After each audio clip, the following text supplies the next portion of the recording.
Time is the essence, isn't it? I'm afraid time's up. I don't think there's any prospect of getting these people back alive now. What makes you say that, Chris? What makes you think that you can be so resolute about that at this stage? Well, because the maximum time was 96 hours. They disappeared 92 hours ago. They haven't found Titan yet, and it's going to take more than 4 hours to get them up to the surface. So I think we have to be realistic and say at the moment, obviously we'll allow some time for, extra margin perhaps a day, but I think we need to, I'm afraid, look at the worst here. Chris, do you think that the fact we know some of the families are on the mothership, the wives, would they have been prepared for this? I don't think anybody's prepared for a tragedy like this. It comes at you with a shock. You think it's a routine activity. It isn't, of course. I'm sure the risks probably weren't explained at all to the people concerned. As we know, the company itself was very irresponsible in the way it actually, I'm afraid, put out this business and also put their technology in the water. I think there are going to be heavy recriminations in relation to whether the vehicle itself was actually seaworthy and whether it should have been down at that depth. I think you've catalogued already the history behind it. And this is a fundamentally unsafe operation, and an accident was bound to happen at some stage. It's so interesting hearing you speak, Chris, because you sound incredibly frustrated. I can sense this frustration in your voice, that as somebody that understands the magnitude of the ocean and that it's something that you underestimate at your peril. That's effectively what you're saying here. Yeah, if you're going to go down 4 kilometres into the ocean, we're talking about quite a long way. Everything has to go right every time. Yeah. And I'm afraid the odds were stacked against this expedition right from the start. If you look at the flimsy nature of the technology, the very dodgy certification that has occurred up until now, and I would say the bravado of the people promoting it, there's something seriously wrong. I'm also concerned about the fact it took 8 hours to actually raise the alarm after they lost contact with this vehicle. That suggests to me things have gone wrong in the past, and they've gone, oh, you know what, they normally take about 8 hours to come back to the surface. We'll just wait. Well, on this occasion, they didn't. And I think OceanGate has got a lot to answer for. Well, we know, because, Chris, we do know that there have been communications issues with the Titan before contact was lost. And perhaps that's, again, you're right, perhaps that's why they didn't raise the alarm for 8 hours, because they thought, oh, this has happened before. Yeah, exactly. But it's not good practice. The minute you lose your safety signal, you should be very worried indeed. If it were a submarine, a Royal Navy submarine, we would say that was a submiss situation, and we would start the procedure to try and locate it and recover it.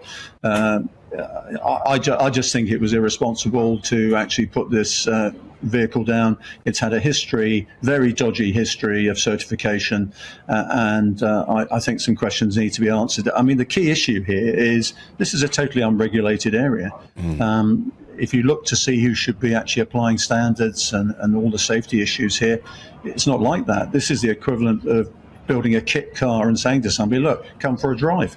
And I think, as I said, somebody needs to look at this very seriously afterwards. I just think the legal implications will be horrendous. But right now, obviously, we allow some time to see if people can survive. But given the fact we haven't located it yet, it's going to take hours to actually get the essentially the American system. It's called a Curve 21 down to it. They've got a great record of recovering aircraft from 20,000 feet. They've recovered a helicopter and a fixed-wing aircraft in the last 4 years. And that attaches basically to a very sophisticated American deep salvage piece of kit, which is basically crane, winch and a wire. But that's going to take hours. I mean, we're talking 10 hours. I'm afraid to say, sorry. Sorry, Chris. If they could have got that equipment to the vessel 2 days ago, then they would have had a good chance. Well, you've got to find it first. I think people have underestimated the challenge of finding this. It's only 20 feet long. You're in a huge debris field from Titanic herself, and you're in a series of canyons and hills. The nature of the bottom is very complex indeed. This whole banging saga has been really spurious as well. The thought that you would actually bang from the inside of a carbon fibre hull is ridiculous, frankly, and people like myself have been trained in the past to differentiate between that sort of noise and the other mechanical noises that you get in the background.